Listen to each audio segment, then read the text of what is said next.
Honda PCX 160 CBS version 2025 model versus Honda PCX 160 ABS version Road Sync model 2025. Bigyan natin ng comparison ngayong araw. Tara!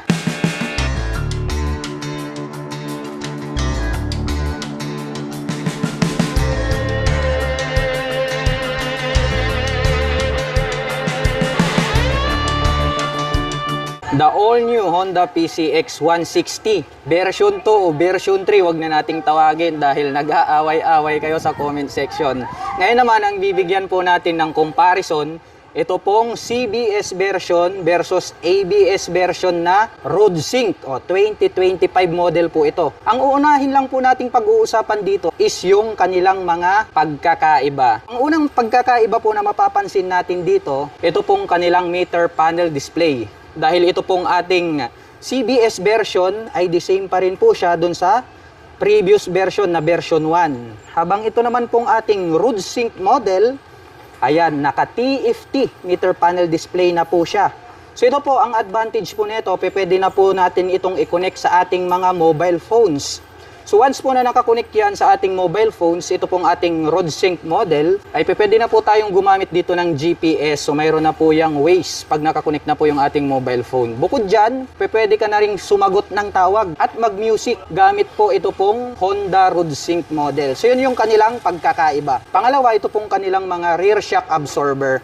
Ito pong ating Honda PCX 160 na CBS version ay equipped with dual shock absorber na standard. Habang ito naman pong ating Honda PCX 160 na ABS version or Road Sync version ay naka-dual sub-tank shock absorber. So makikita natin yung difference. Talagang maganda yung play nitong naka-dual sub-tank shock absorber. At the same time, attractive po siya. Kaya dito pwede po tayong mag-expect ng magandang bouncing performance dito po sa kanilang sub-tank shock absorber. Pangatlo, ito pong ating Honda PCX Road Sync model ay naka-ABS po ito. So meaning to say, ito pong ating Road Sync model ay meron po siyang anti-lock braking system. Dito po sa bandang harap, kaya mapapansin natin, meron pong decal rito na ABS. Ito naman pong kabila, ito po yung CBS version. So para naman po sa mga hindi nakakaalam, CBS version meaning to say is combi brake system.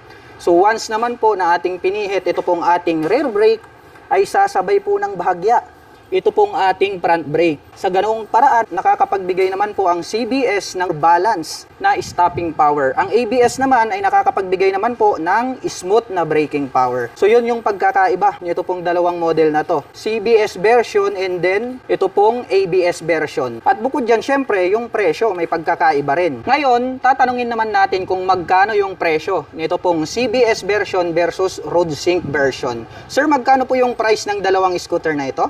Alright, so for the all-new PCX 160, the standard type, SRP is 133,400. And for the Road Sync or ABS type is 154,900. Yan, thank you sir. Thank you. Yun po pala yung price nito pong dalawang scooter na ito. So ito po is sa 154,900 pesos siya. Habang ito naman pong CBS version ay nagkakahalaga po ng 133,900. O, di ba? Kunting-kunti lang naman yung difference, kaya kung kayo ay bibili, sa tingin nyo, alin yung mas magugustuhan nyo rito pagdating sa presyo, forma, specs at features, siguradong ito na yung kukunin nyo, yung ABS version. At bukod dyan, mayroon din po palang traction control. Ito pong ating Honda Road Sync model. Compare natin dito po sa CBS version. Pag-usapan naman po natin ito pong kanilang physical appearance dahil ito pong pinaka-latest version na Honda PCX ay talagang bago na po ito pong kanyang headlight design. Anyway, ito pong ating Honda PCX CBS version at ito pong ABS version ay the same lang din po sila ng headlight design. Dito po sa bandang harapan, naka V-shape design po ito pong kanyang daytime running light at sa bandang itaas naman po located itong kanyang LED na mga turn signals. At kung ating tititigan, ito pong kanyang headlight ngayon, para po siyang nanlilisik na mata ng agila. Nandyan naman po yung kanyang high beam and low beam. At lahat po ng kanyang lighting system ay naka full LED na. Ito naman pong ating visor para po dito sa ating PCX, mapapansin natin na ito pong Road Sync model, compare po dito sa CBS model, ay makikita po natin na may nakalagay rito na Honda Selectable Torque Control. So yun po yung advantage nitong isa dahil ito pong isa ay wala po siyang torque control. Available lang po yan dito po sa ating ABS version na road sync model. Papunta naman po tayo rito sa kanilang mga front suspension. Gumagamit po ito ng traditional telescopic fork na black color. At ito po ay equipped with single rotor disc brake with 2-pot caliper na black color. At ito pong kanyang cast wheel, ito po palang ating ABS model ay naka matte brown color. Ito pong kanyang cast wheel. Habang ito naman pong ating CBS version, black color po pala ito pong kanyang cast wheel. At ang sukat naman po ng kanilang gulong rito po sa bandang harapan, ito po pala ay mayroong sukat na 110 by 70-14. Ganon din po yung sukat nitong ating CBS version. Mapunta naman po tayo rito sa kanilang mga button selectors. Ito pong ABS version, meron po pala itong passing light, high beam and low beam. Mayroon din palang on and off itong kanyang torque control. Before wala, no? So naka-built-in siya. Pero ngayon, pwede na po pala siyang i-turn on and off. Mayroon din po siya ritong additional na navigation knob para po rito sa ating meter panel display pag sasagot ng tawag, mag-additional volume sa music, o di ba? So napakagandang features niyan. At nandirito po yung kanyang horn at ang kanyang turn signal selectors.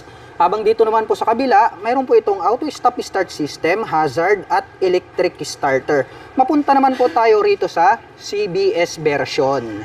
So, ang laki po pala ng pagkakaiba pagdating sa mga button selectors. Ito po, mayroon po siyang high beam and low beam pero wala siyang passing light. At mayroon po itong horn at ang kanyang turn signal selector. Habang dito naman po sa kabila, mayroon po itong auto stop start system, hazard at ang kanyang electric starter. At ito pong kanilang mga handlebar before is naked. Ngayon po ay combination na po pala ito ng black at gray at nagkaroon na po siya ng handlebar cover. Papunta naman po tayo dito po sa kanilang ignition. Ito pong ating CBS version ay gumagamit po ito ng smart keyless system. Included na po rito yung kanyang fuel at set opener. At ito pong ating ABS version, the same lang din po yan.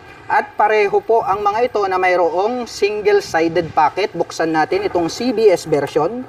Maluwag po ito kaya pwede po tayong maglagay rito ng mobile phones, etc. At mayroon na din po siyang built-in na USB Type-C port. Itong kabila, tingnan natin kung mayroong bang nadagdag dito po sa kanilang road sync model. Buksan natin. The same lang din po sila ng capacity, size, and then may built-in din po siya rito na USB Type-C port. At ito po palang kanilang fuel tank ay located dito po sa bandang gitna. So, more accessible po siya kapag kayo po ay magpapagas dahil hindi nyo na kailangang bumaba sa inyong motorsiklo. Pagdating po pala sa kanilang mga fuel tank, ito pong mga scooter na ito ay meron po silang fuel tank capacity na 8.1 liters. At meron naman po silang mga fuel consumption na 45 km per liter. At pagdating po pala sa kanilang mga upuan, meron din po silang pagkakaiba. Dahil ito pong ating CBS version is almost all black yung kanyang kulay, no? Ang ganda rin po ng pagkakatahi. Pero dito po sa ating ABS version ay matingkad yung kanyang pagka-gray. Kaya more attractive sa ating mga paningin. Yung pagkakatahi, the same lang din naman na matibay. At malambot po, kaya more comfortable po itong sakyan. At ang isa sa mga nagustuhan ko rito po sa Honda PCX ay ito pong kanyang mahabang floorboard. At bukod dyan, mayroon din po siyang footrest extension. The same lang din po yan dito po sa kanilang CBS version. Ang advantage naman yan pagdating po sa mga long rides driving purposes, kapag nangangalay na yung inyong mga paa, ay pwede nyo pong i-stretch. Silipin naman po natin ito pong kanilang taillight. Dahil ito pong kanilang taillight ay binago na po nila yung kanyang design. Dito po sa bandang gitna, ito po yung kanyang daytime running light. Sa bandang itaas, ito naman po yung kanyang brake light. At located naman po rito sa bandang ibaba, ito pong kanyang mga LED na turn signals. Habang ito naman pong ating Honda PCX na CBS version, the same lang din po sila, bago na. Kung i-compare po natin doon po sa kanilang version 1 na PCX 160. At pareho po ito na may nakalagay po rito na PCX 3D emblem. Dito po sa CBS version is, ang kulay po is chrome color. Habang dito po sa ating premium na ABS version, road sync model, ay gold color naman po ito pong kanyang 3D emblem. At ito pong kanyang integrated na grab bar, may pairings po ito. Kung ano po yung kulay nitong kanyang body, yun din po ang kulay ng kanilang mga integrated na grab bar. Kaya para sa akin, napaka-premium ng kanyang dating. At ito po pala i-equip with side stand engine cut-off switch. At pagdating naman po pala sa kanilang mga rear braking system, ito po ay gumagamit ng single rotor disc brake with single pot caliper na Nissin brand, black color. Habang ito naman pong ating PCX na CBS version, pareho lang po sila na naka single rotor disc brake with single pot caliper, Nissin brand po yan. At ang sukat naman po ng kanilang gulong dito po sa bandang likuran, ito po pala ay mayroong sukat na 130 by 70-13.